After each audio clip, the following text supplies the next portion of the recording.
The Crystal Empire was released with sharp timing in my life. After a month and a half of working full-time at my first job, I was trying to have my hours reduced and instead found myself working my busiest weeks yet, thanks to the winter holidays. In the middle of an otherwise depressing week, the start of Season 3 was a beacon of light, and getting to write about it was one of the best parts of the month for me. I got back into writing about MLP because of these episodes, and about 2 weeks later, I started this video series, which has become a small-scale hit and the highlight of my life at the moment. Needless to say, this pair of episodes is pretty important to me in the way that My Little Pony as a whole is astronomically important to me. I hope that all of you who watch my videos understand that even on the occasion when I'm criticizing this show, and indeed I'll do a bit of that in talking about this episode, I'm still an uber diehard fan. The only reason I can even criticize its poorer moments is because they stand next to so many utterly brilliant moments. There's a good reason that even though I've watched literally thousands of cartoons, mostly from Japan, and consumed unholy amounts of media, there's only one show that I've talked about and continue to talk about in this much depth. So anyway, let's talk about the Crystal Empire.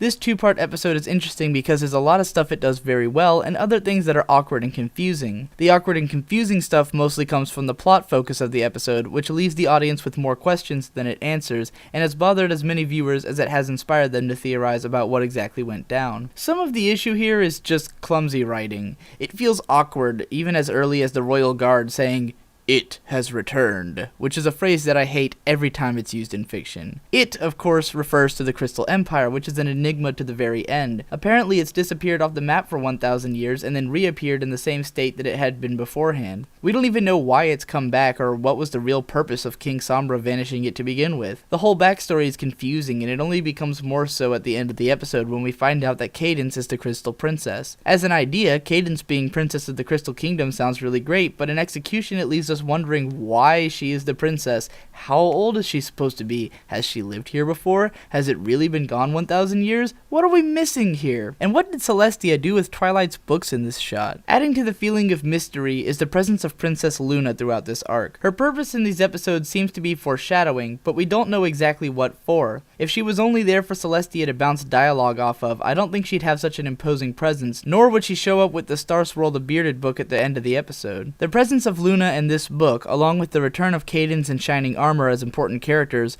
were what set me up to be constantly vigilant in search of continuity this season, and so far it's been paying off in a lot of subtle ways. The question of where it ultimately leads, however, remains unanswered. The most infamously enigmatic element of this episode is King Sombra himself, a villain who is more cloud than unicorn and has maybe 3 lines of dialogue and 3 minutes of screen time. On first viewing of this episode, I didn't mind Sombra's non-presence very much. I viewed him as being a similar villain to Lord Sauron from The Lord of the Rings, who isn't really present in the story at all except as a thing which drives the heroes to go on their quest. After I'd written about Sombra in this light, I later found people making the case that Sombra was actually a kid-friendly metaphor for depression or even post-traumatic stress disorder. It's a very entertaining way of reading the episode because it fits well, but it doesn't have much of an effect on interpreting the main narrative, since the Crystal Ponies, like Sombra himself, are mostly an auxiliary to the narrative of Twilight Sparkle. Actually, that might be what's so awkward about this episode. It's such an elaborate setup with so much mythos behind it that isn't really explored in depth, and only serves the purpose of teaching Twilight a lesson. It's a story setup which would feel at home in a series like Avatar: The Last Airbender, which is all about following a grand narrative,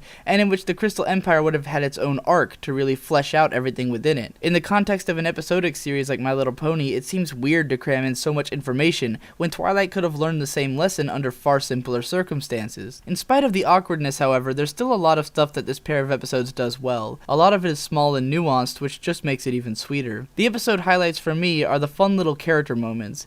It's true that in this episode, the main 6 ponies who aren't named Twilight Sparkle are mostly boiled down to their core traits for dialogue, since the episode isn't focused on them. However, I think those traits have gotten to be pretty well realized for a lot of the ponies, and it leads to some great moments, particularly in dealing with Applejack, Rainbow Dash, and Rarity. Here's a few of those. I don't see what the big deal is.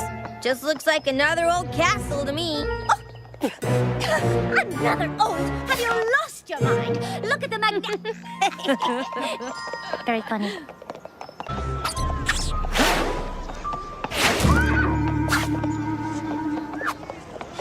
What are you looking at?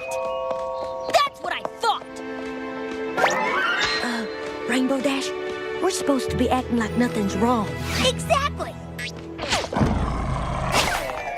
What I mean is, maybe you should let me keep the crystal ponies away from the fake heart, while you show off your jousting skills. Huh. Seeing my awesomeness does have a way of putting ponies into a pretty good mood. How y'all feeling? Having a good time? The best I've had in over 1,000 years. Well, that's good. Gotta renew that spirit of love and unity if you're gonna power up that crystal heart, right? I sure would like to see it before the ceremony. It's been such a long time. Oh, I hear ya. But, getting a little toasty out here. Bet you'd like to cool off with a little Crystal Empire nectar.